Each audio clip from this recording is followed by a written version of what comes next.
Hello, YouTube.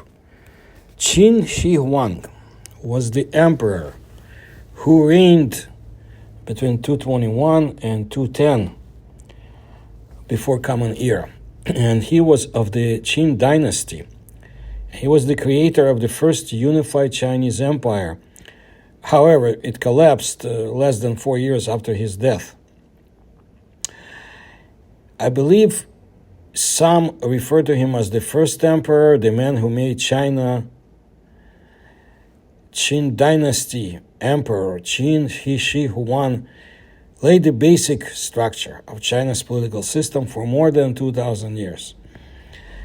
What's interesting to us, in view of the profile of my channel, is that there have been rumors that Qin Shi Huang had contacts with aliens, and that it was the aliens who helped Qin Shi Huang complete the dominance of the world. In this case, they're referring to China. So what happened? Shi Yi Ji, a Chinese mythological historical treatise compiled by the Taoist scholar Wang Jia, who passed away in the year 390. The title of the work has been variously translated into English as supplementary notes. I also heard a record of heretofore lost work or forgotten tales. There was a story in this myth compilation, Shi Yi Ji, from ancient China, about an encounter between the first Chinese emperor, as he is referred to there, Qin Shi Huang, and the mythical kingdom where the day span equals to 10,000 Earth years.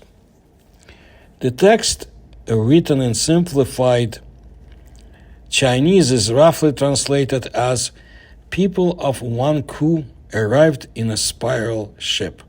The ship looked like a snail. It could dive into the deep ocean without being flooded by water. The ship was also called wave-riding ship, uncertain translation. People of the kingdom were extremely tall, wearing clothes that are made from animals' feathers and fur. They talked about the birth of the world with Qin Shi Huang as if he was seeing it with his own eyes. There's another rendition. A man from Wanku State came to the Central Plains on a snail boat. The shape of the boat is like that of a snail.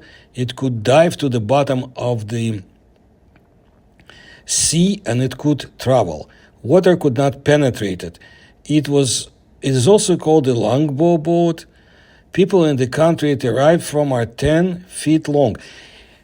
This is very important, and I'll get to it later. And they weave the feathers of birds and animals to cover their bodies. His 2 eyes looked like lightning. His ears sprouted from his neck, and he looked like a child. Qin Shi Huang asked him what it was like when the world was first opened.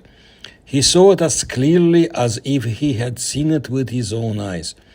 He said, "When I was young, I traveled backwards in the sky and could travel thousands of miles every day. When I got old, I could see things beyond the sky and the earth. My country is thousands of miles from the sun, bathing place in Xianqi, and the sun and the moon cannot shine. Taking 10,000 years as a night, the daytime sky will suddenly open from the sun with a width of several hundred feet. After 10,000 years, it will still be closed, which is counted as one day. At night, burning stones are used to replace the moonlight. This kind of the stone comes from the burning mountain. The earth and rocks on the mountain can emit light by themselves. This kind of stone breaks into pieces when knocked and is shaped like millet. One grain can light up a room. In the past, Emperor Yan began to change the custom of raw food, which was what he used, kind of fire. The citizens still use this kind of stone as a tribute. Someone throws the burning stone into the stream, and the water boils and splashes continue for dozens of miles. People call this water Jieyuan. My country, it is 100,000 miles away from Xunyanyan Hill. Xiaodian's son collected copper from Shu Mountain and cast it into a large tripod. Remember this too. I saw in advance that the aura of gold and fire was floating in that country, so I ran over to inspect it. When I got there, the 3 tripods have been cast. He also found that there was something strange in Jizhu, and there should be a saint born. Sure enough, a woman named Qingdu gave birth to Yao. He also found that Hong Yun entered Fengyao and ran over to observe. Sure enough, the auspiciousness of the donkey was fulfilled, and it was fulfilled in the body of Ji Jiang King Wen of Zhou dynasty. Qin Shi Huang said, "This is a god." He believed in gods even more. So, before I continue, two things I want to tell you about.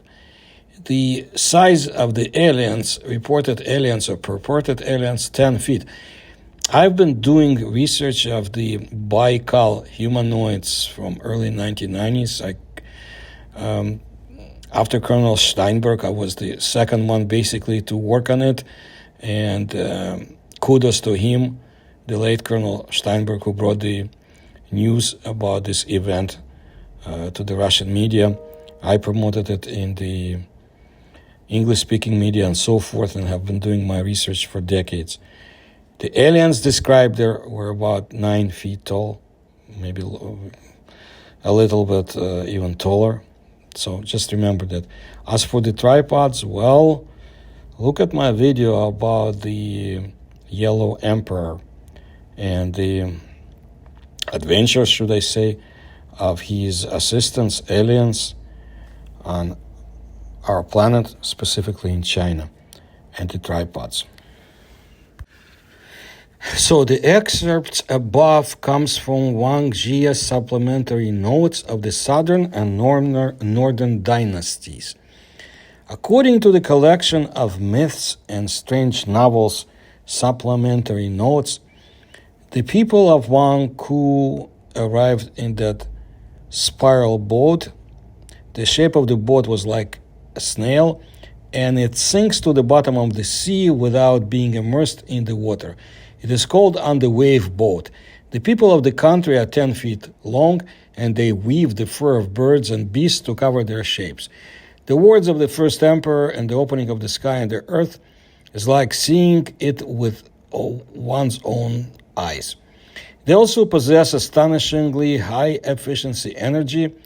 If used for night lightning, only 1 grain like a millet can brilliantly shine. If it is thrown into a small river, the boiling foam will flow for dozens of miles. Who are these people of Wangku? Qin Shi Huang thought this is also a god and a man. So are they really gods, deities, or men in the world?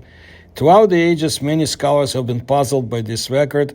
According to the records of supplements of relics, that's another name, there is a country called Pyang Wangku country, and there people usually fly around in a boat shaped like a conch. And this boat dives into the deep sea without entering water. Some people call it longboat boat. The people in Wangku country are all about 10 feet tall. Qin Shi Huang also met them and had a friendly conversation. This can be said to be the most powerful evidence that Qin Shi Huang met aliens, well, at least to some researchers. This Wangku country was originally a country in myths and legends, and it is said that 10,000 years of the earth is its day. This really feels like an extraterrestrial civilization planet, and 1 day in 10,000 years is not impossible, just as the description in one of the science fiction movies, recent ones. If these Wanku people are really aliens, then their long boat is really like a flying saucer or UFO or similar craft. The event was supposed to happen right after Qin unifying China. Ever since then, Emperor Qin Shi Huang devoted his life to looking for the people on Wanku and the medicine for immortality. The immortality for sure, and I have had other videos about this emperor and ancient China, which you might find curious. You can find them in my channel. So some scholars believe that highly civilized aliens came to Earth, called Wanku Kingdom, and conducted surveys on Earth. So their boat was like a dual-purpose means of transport. Wanku was originally a mythical country. If it exists, then it could be called an alien country, planet, call it whatever you want. So again, some think that this ship theory could be a spaceship, and that the aliens may have made some kind of agreements when they met with Qin Shi Huang. They say that the huge bronze statue on Earth in Sanxingdui is very similar to the people on Wanku mentioned in these supplemental notes. So are the people of Wanku that Qin Shi Huang came in contact with aliens in the ancient Bashu civilization? And again, when you look at my other videos, you'll understand a little bit more about the recent archaeological discoveries and what the masks and images of what they discovered look like. Will remind you maybe of a few recent Hollywood movies. There was something else that's interesting. The Chinese historian Sima Qian, writing a century after the first emperor's death, wrote that it took 700,000 men to construct the emperor's mausoleum.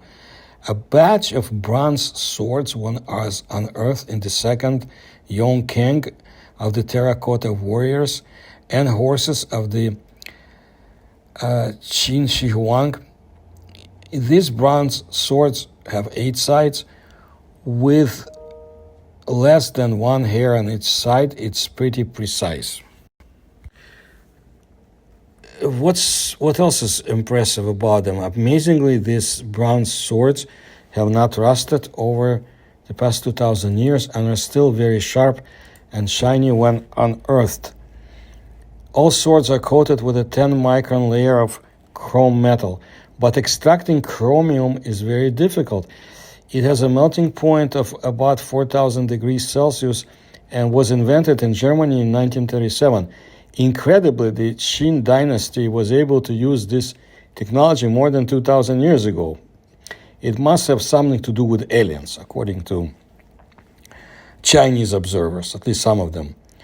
On the first passage of Qin Shi Huang pit number 1, archaeologists observed this bronze sword bent into a bow shaped by 150 kilogram terracotta figurine.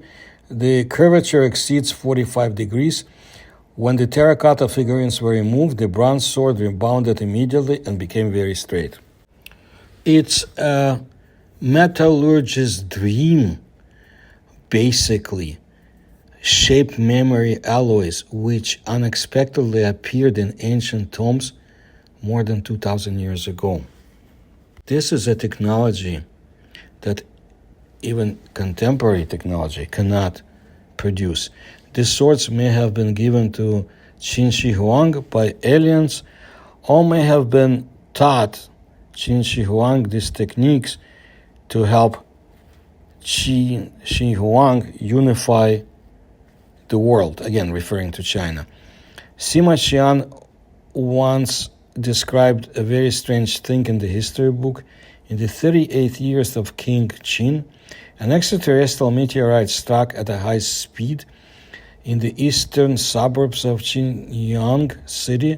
After landing, a fire started which destroyed the entire farmland. After that, Qin Shi Huang sent people to investigate, but the meteorite had been burned to ashes for a long time and nothing was found. According to locals, the stone looked like a container for things, like a disc. So some say maybe it was an alien spaceship. There's something else I want to tell you about China. I want to tell you about the Atlantis of ancient Chinese lake. And I keep coming to such topics time after time. Again, I'm talking about Lake Fuxian, who in 1992 a diver named Geng Wei discovered what appeared to be a sunken city in Fuxian Lake. A submarine with an archaeological team was later sent down to conduct further research. After a few days, they determined it was between 2.4 to 2.7 square kilometers, and they found several buildings, including a massive pyramid. There are several theories as to the origin of the lost city, and research is ongoing to this very day, reportedly. I can only give you information I have, but some of it has to be corroborated, especially in countries like China, simply because we just don't have enough information. Apparently, for many years, this underwater city, call it like that, or structures, facilities, were considered to be like a folk legend, maybe an invention, but not long ago it turned out to be that the legends may be true in some way. In 2006, the Chinese military decided to test new underwater equipment at the lake echo and sonar. With their help, they began to explore the bottom of the lake. Unexpectedly, the instrument data showed that at a depth of 80 meters, there is a cluster of underwater structures shaped like giant pyramids. So here we have a digression from the 1992 discovery. After a more thorough investigation, it turned out to be completely incredible. There really is an entire city underwater. Leonid Gavrilov, an oceanographer, a member of the expedition to Lake Fuxian, who recalls what he saw. The place is not easy. It is located at the altitude of almost 2 kilometers above sea level. Because of this, it is difficult to do regular dives using balloon air. It took a long time to prepare. One of the buildings was rectangular, as if looking at a pyramid from above. Taken by sonar, that's exactly what it looked like. An ordinary pyramid is a tetrahedron, and here was a half of it. A wall that ran smoothly with steps. In addition to the pyramid, there's also a colosseum, a kind of circular amphitheater, presumably for theatrical spectacles. That is, at that time it was a fairly developed city, protected, made by a good architect and builder. Because it's not easy to move such blocks, we don't know many places where this is possible. This huge step pyramid staircase is similar in size to the Mexican one. Now we can definitely say that because we know the distance to each step. I'm going through notes, trying to, if not put them in order, at least to give you the essence of the discoveries. It's not easy. It's Chinese and Russian sources. But let me show you what else I have. Experts have established that the ancient buildings are quite large and consist of huge stone blocks with a side length of 3 to 5 meters. According to scientists, the mysterious structures are located at the depth of about 90 meters. It is very problematic for a person, even with a scuba diving, to dive there. Archaeologists overcame the 70-meter mark and were able to see only the tops of the buildings of the ancient city and take pictures of them. The divers failed to dive to the base of the buildings, but it was possible to extract several objects to the surface, proving that once there really was a city underwater where people lived. According to Chinese scientists, it was built about 12,000 years ago. That's a very important date. And I've been pointing to that time period in my other videos and strange events that took place 12,000 years ago worldwide. Some researchers believe that the city has always been at the bottom of the lake and underwater people lived there. After all, ancient legends talk about them. However, most people think otherwise. They believe that the city used to be on land and submerged in water as a result of earthquakes. Perhaps there were even two earthquakes. One occurred 1,500 to 2,000 years ago, and the second one much earlier. The exact date is not known, but according to various sources, from 6,000 to 7,000 years could have passed since then. One can hypothesize that it was the Great Flood, because there are no other similar events in history when water washes away everything at one moment. This means that the blocks of buildings of the underwater city were scattered either by an earthquake or a strong mud flow. If the assumptions are confirmed and the oldest unexplored pyramids are actually found at the bottom of the Lake Fuxian, this would mean that 12,000 years ago there was a super civilization on Earth capable of building pyramids. More from Leonid Gavrilov. Chinese archaeologists informally said that they had never seen anything like this in their culture. The archaeologists who talked to us said they do not believe that this culture belongs to China, the civilization that was formed 5,000 years ago. This stone city has nothing to do with Chinese history, with this incomprehensible staircase, because there's nothing to compare with them with. In Chinese culture, there are no cities built according to this type. So, how did Gavrilov get there? Apparently, there was this archaeological expedition to the bottom of Lake Fuxian in April 2010. An expedition took place to the Chinese province of Yunnan in the area of Fuxian. 17 people took part in it, including Russians. On the Chinese side, the expedition included members of the archaeological group of Kunming University, members of the Sport Diving Center, and underwater archaeologist Bao Ling, a student of Li Kunshen, and on the Russian side, divers Leonid Gavrilov and Yevgeny Spiridonov. The purpose of the expedition was to search at great depth for strange formations resembling pyramids. There were no specialists, experts in Kunming, whose qualifications and experience would allow them to examine the bottom of the lake at a great depth. This was the reason for the involvement of the Russian submariners to cooperate. They made several dives, photographed the upper part of the pyramids, and explored the island in the middle of the lake, giving an expert opinion on further underwater research. A mini ethnographic study of the area around the lake was also carried out. Samples were taken for further geological studies. The architecture of the Chinese pyramids turned out to be close to the Mayan culture, but in terms of the size of the stone blocks, they are rather similar to the tombs of the Egyptian Giza plateau. The height of the pyramids is more than 40 meters. The surveyed area of the ancient mysterious underwater structure exceeds the size of the capital of ancient China of the Han era. Curiously, the city is not mentioned in any of the famous Chinese archives or ancient manuscripts. The found structures are classical megalithic structures that surpass the Egyptian megaliths in complexity of execution and multi-components of drawings. They have been preserved almost in their original form and have not been touched by time or man. The upper part of one of the surveyed three pyramids is located at a depth of about 54 meters. The lower part is at a depth of 97 meters.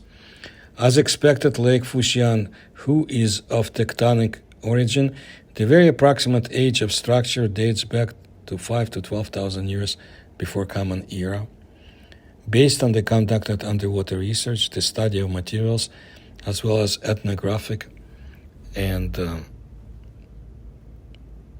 video studies. Russian specialists compared their achievements with the data of echo sounders and side view sonars kindly provided by the Chinese specialists, and made the following preliminary conclusions. The structures were most likely located on hills. An ancient lake was located around this complex.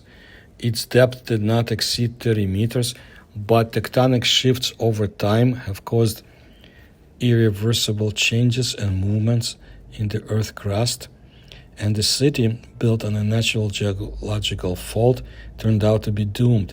The earthquake did not destroy the ancient settlement immediately. The first tremors damaged all weak structures, and further processes, abnormal precipitation, weathering and erosion, and most importantly, underground movements and climate change, probably forced people to leave this place. The subsequent flooding and movement of tectonic plates completed the conservation process of this wonder of the world. 5 centimeters per year is the dynamics of the deepening of the lake at the moment, according to Chinese geologists. The maximum depth of the lake, according to current measurements, is 180 meters. The bottom of the reservoir consists of stone, mainly limestone. The transparency of the water in good condition reaches 15 meters. Further studies of the lake's stratum are possible only through complex efforts with the participation of specialists of various profiles. But the discoveries that scientists can expect will hopefully be truly sensational. Now about the lake itself. Fuxian Lake is located about 65 kilometers south of Kunming. It is the third largest lake in Yunnan province after Dianqi and Erhai lakes, covering an area of around 212 square kilometers. Its deepest point is about 155 meters, making it one of the deepest freshwater lakes in China. So you see various information, and sometimes different numbers are given. Now, to visit the lake, I was told that unless you have your own car or want to shell out for a private driver, the best way is actually to reach Fuxian Lake is just by taking a local bus to Chengjiang, and from downtown Kunming, the trip takes about an hour and a half. From there, one can catch a cab or another bus to whatever part of the lake they want to visit. There's a fully paved road around the perimeter of the lake with a few tourist areas. The main ones are Chengjiang on the northern part of the lake, Luchong on the west, and the Sunshine Coast in the southwest. So if you ever go to China and if you ever go to that lake, you might see an ancient city of long-gone civilization, and who knows, maybe one of the inhabitants will swim out and wave to you. I'll bring you more stories about the mysteries of ancient China, possible ancient aliens, paleo contact, and so forth. And if you like my research and can support me, you can do so, please, through the links you'll find in the description to this video. Please like my videos, please tell others about my research, and subscribe to my channel. Thank you.